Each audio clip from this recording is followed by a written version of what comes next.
Coach, so another big road trip. It seems like you've played better at home. Mm-hmm. What's the key to playing better on the road? Overall for us, I know we spent some time watching this last weekend in terms of our matches. I think they're used to being on the road, and we haven't been on the road very much in the day trip to Santa Barbara for our one conference game. So, just keeping them focused on the downtime that we have during the day. It's finally, I think, somewhat nice that school started because we can have some study hall on the road to kind of get their minds on something else besides volleyball and get them a little more focused as well. So, overall, it's just kind of keeping them occupied. It's the hardest part because you have so much downtime because you're not at home or you're not in class. So, one perspective, I think that's going to be a benefit to them, and also just the things that we've kind of gone through during the course of the week in terms of practice that we're learning and teaching them more about in terms of how we're going to play. So, certainly going to be a challenge. Irvine and Fullerton on the road, and two teams that have had I think one of the toughest starts to the conference in terms of who their opponents have been, and they've no doubt gone through kind of the battle test of the top teams in our conference, and expecting some battles this weekend. Yeah, last week we talked about kind of overcoming the adversity and changing the tide when it was kind of going the wrong way.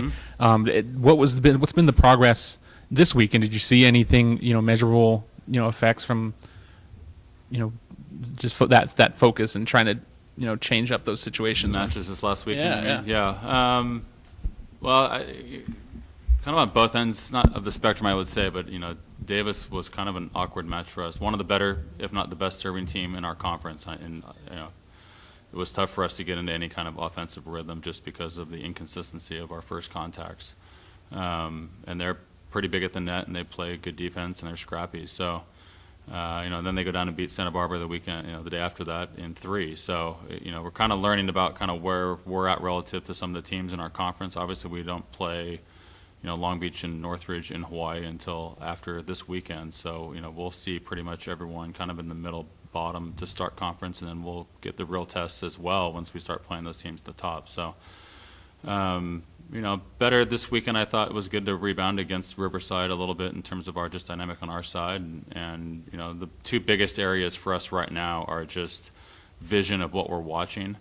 And effort, and not so much effort about when I'm playing the ball. It's trying to get them to understand how much effort's required to be, ready to play a next contact, not just focused on where the ball is, but what's going on and what potential things may come. So those two combinations, I think, at practice have been the biggest focal points for us this week, and we'll see how that translates this weekend in our matches. What do you expect from Cal State Fullerton? Traditionally, they've been a very good defensive team, usually one of the top 2 or 3 in terms of digs per set.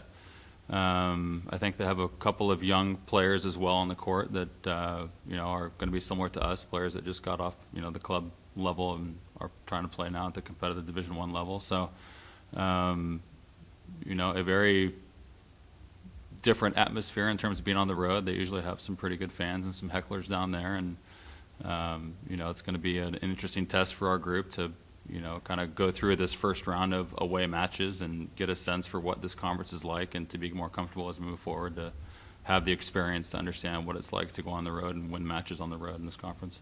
How about UC Irvine?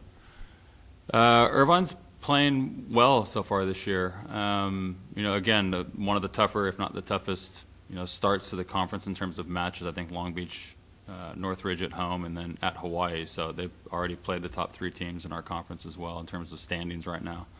But a good serving team, good defensive team, and someone who, usually you have to expect teams are going to play better at home than they do on the road. So for us, we're still, 80 to 90% of the things that we talk about are things that are controllables on our side of the net, or things that we'd like to control. I'm not too sure we're to a point yet where we can start predicting or feeling overly confident about the matches that we're going into. They expect every match to be a battle, and if we can keep improving in the areas on our side of the net, I think we're going to have better chances for success as conference goes on.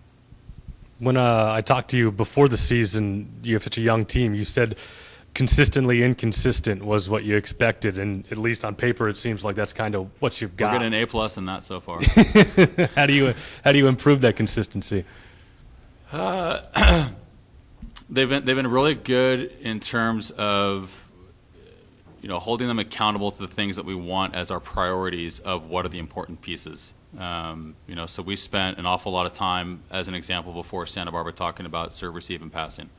And we made that the focal point of our week of preparation for that match. And I thought they did a very good job, one of our better passing matches. As teams start to improve, which we're going to make the assumption that everyone's getting better as the weeks go on, and as you play against better teams, they're just going to start making those, medium types of errors become bigger errors.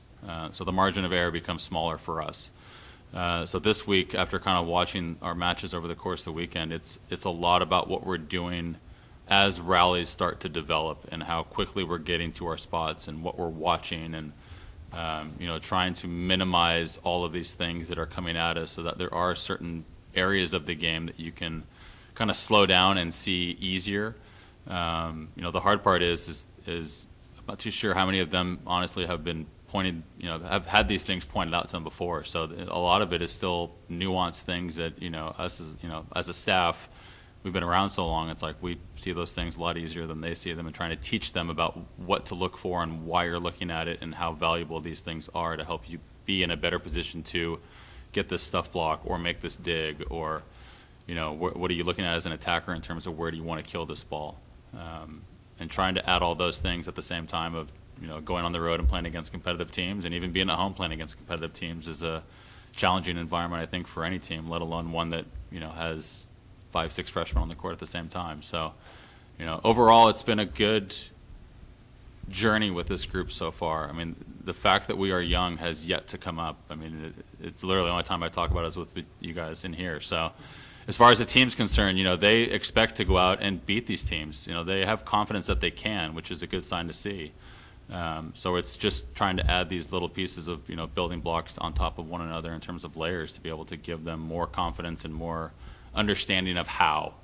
And the more that they can learn those things, I think the more they're going to get confident in themselves and in their teammates, and the more they're going to be prepared to walk on the floor and know they can battle with anybody. Yes, Coach. All I got.